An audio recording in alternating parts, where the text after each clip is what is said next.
Previous video में हम देख रहे थे एक एग्जाम्पल को, उसको हम सॉल्व करना सीख रहे थे। तो हम यहाँ तक पहुँच गए थे जब हमने इनइक्वालिटी बना ली थी। अब हम इसी को आगे कंटिन्यू करते हैं। P हमारे पास probability matrix for row player है जो कि है P और 1 माइनस P। ये एक रो मैट्रिक्स है। यहाँ पे इसकी वैल्यू पुट कर देते हैं P और 1 माइनस P।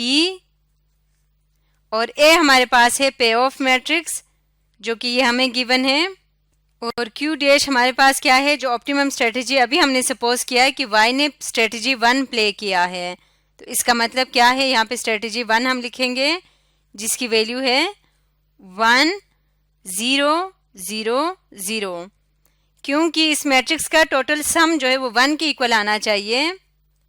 तो फर्स्ट रो में 1 होगा तो बाकी सारे 0 होंगे। और ये क्या होगा, ये greater than equal to V होगा। अब इसको सॉल्व करते हैं। इसको सॉल्व करने का तरीका ये है कि probability matrix for row vector P ये एज इट इज रहने देना है। पहले हमने इन दोनों मैट्रिसेस का प्रोडक्ट लेना है क्योंकि इन दोनों की वैल्यूज हमें पता है। तो ये मल्टीप्लाई हो जाएंगे। फर्स्ट रो फर्स्ट कॉलम ये आ जाएगा -2, उसके बाद सेकेंड रो फर्स्ट कॉलम ये आ जाएगा 2। तो यहाँ पे अगर आप एक चीज नोट करें तो जब मैंने मल्टीप्लाई किया है स्ट्रेटजी 1 की प्रोबेबिलिटी को इस मैट्रिक्स के साथ, तो इसका जो फर्स्ट कॉलम है इसी की इक्वल हमारा प्रोडक्ट आया है। This is greater than equal to V। अब इसको इससे मल्टीप्लाई करें तो ये आ जाएगा -2P -2 minus minus plus, sorry ये आ जाएगा +2 और minus plus -2P and this is greater than equal to V। अब इसको सिंप्लीफाई करें तो ये आ जाएगा -4P +2 is greater than equal to V। इसको हम कहते हैं A। अब हम देखेंगे अगर if Y place column 2, Y जो है वो स्ट्रेटजी 1 अपनाने की बजाय स्ट्रेटजी 2 अपनाएं, फिर क्या होगा।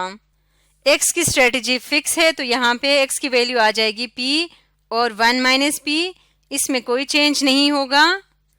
और हमारा जो मैट्रिक्स है पे ऑफ मैट्रिक्स वो भी सेम ही रहेगी, जबकि हमारे पास जो कॉलम वेक्टर होगा या Q की जो स्ट्रेटजी होगी वो क्या है, क्योंकि अब वो सेकेंड कॉलम को चूज कर रहा है तो फर्स्ट पे 0 आएगा, सेकेंड पे 1 आएगा और बाकी सारे 0 होंगे and it is greater than equal to V।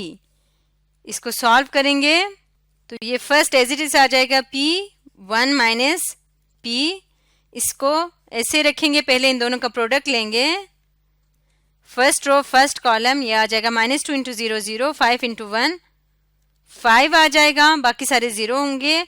इसी तरह सेकंड में आ जाएगा -3 और बाकी सारे 0 होंगे, greater than equal to V।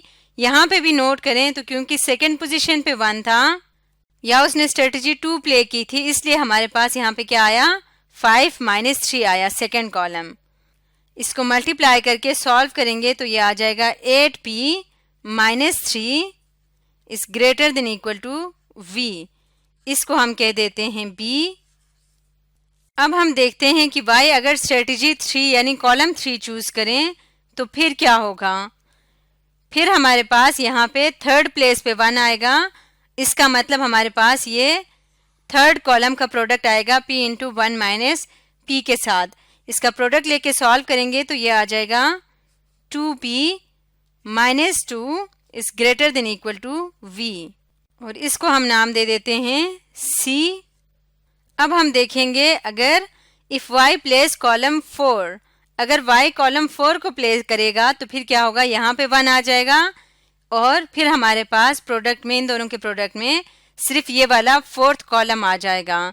और इसको जब इससे मल्टीप्लाई करेंगे तो आंसर आएगा -7P +5 is greater than equal to V। इसको हम कहते हैं D। अब हम ग्राफिकली इसको सॉल्व करेंगे। तो ग्राफिकली सॉल्व करने के लिए हमें क्या करना पड़ेगा, इन इनइक्वालिटीज को हम सपोज करेंगे कि ये इक्वालिटी होता है ताकि हम लाइन ड्रॉ कर सकें। तो इसको इक्वालिटी के फॉर्म में लिखेंगे तो ये आ जाएगा इक्वल टू V। इसी तरह से ये बन जाएगा 8P -3 is equal to V। ये आ जाएगा 2P -2 is equal to v, और ये आ जाएगा -7p plus 5 is equal to v। इन सब के x और y इंटरसेप्ट फाइंड करेंगे और हम इनको इन लाइंस को ग्राफ पे ड्रॉ करेंगे। तो इनके इंटरसेप्ट की मदद से हम ग्राफ ड्रॉ करेंगे तो ये इस तरह का ग्राफ आ जाएगा हमारे सामने। तो क्योंकि v की वैल्यू इन सब से लेस होनी चाहिए तो इसलिए कौन सा एरिया होगा, ये वाला एरिया होगा जो इन सारी कंडीशंस को यानी सारे लाइंस को सेटिस्फाई करेगा, वो ये वाला एरिया होगा।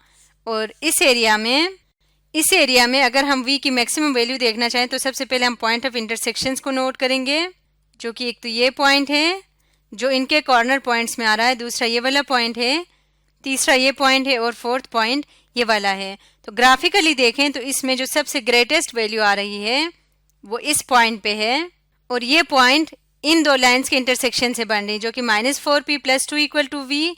एक तो ये वाली लाइन है और दूसरी लाइन है 2p - 2 is equal to v। इन दोनों लाइन के इंटरसेक्शन से जो पॉइंट बन रहा है वो v की हाईएस्ट वैल्यू है, इसका मतलब ये वाला ऑप्टिमम स्ट्रेटेजी होगा। तो इन दोनों इक्वेशंस को अगर साइमल्टेनियसली सॉल्व करके देखें तो ये पॉइंट इक्वल आएगा 2/3 और -2/3, जिसमें फर्स्ट वाला 2/3 शो कर रहा है p की वैल्यू को और सेकंड शो कर रहा है v को। तो वैल्यू ऑफ द गेम है -2/3 और ऑप्टिमम स्ट्रेटजी फॉर x क्या है, 2/3 है। अगर p 2/3 है तो यहाँ पे हम कैपिटल P की वैल्यू लिखते हैं। Capital P is equal to क्या था, p और 1 - p। p है 2/3 तो 1 - p क्या हो जाएगा, 1/3 हो जाएगा। ये x की ऑप्टिमम स्ट्रेटजी है।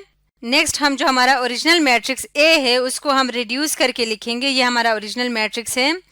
इसको अगर हम रिड्यूस करके लिखना चाहें तो किस तरह से देखेंगे, इसके लिए हम अपना रीजन देखेंगे जो हमारे सॉल्यूशन में आ रहा है।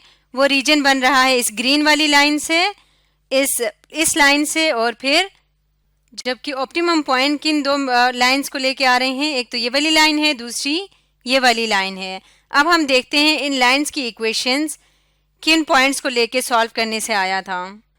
एक इक्वेशन हमारे सामने है -4p + 2 और दूसरी इक्वेशन है 2p - 2, 2p - 2 और -4p + 2, ये दो इक्वेशंस हैं। तो इस इक्वेशन में हमारे पास जो y प्लेयर है उसने कॉलम 3 को चूज किया था और इस इक्वेशन में उसने कॉलम 1 को चूज किया था। यहाँ पे कॉलम 1 को चूज किया हुआ था और दूसरे में कॉलम 3 को। तो इसका मतलब बाकी सारे कॉलम्स को हम ओमिट कर सकते हैं और हम A मैट्रिक्स लिख सकते हैं।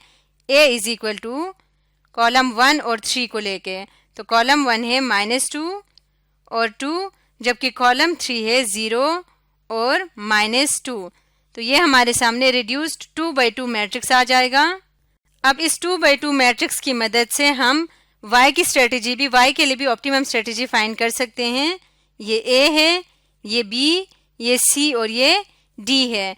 तो y के लिए ऑप्टिमम स्ट्रेटेजी Q1 क्या होगा, तो Q1 फाइंड करने का फॉर्मूला है D - B over A + D - B - C।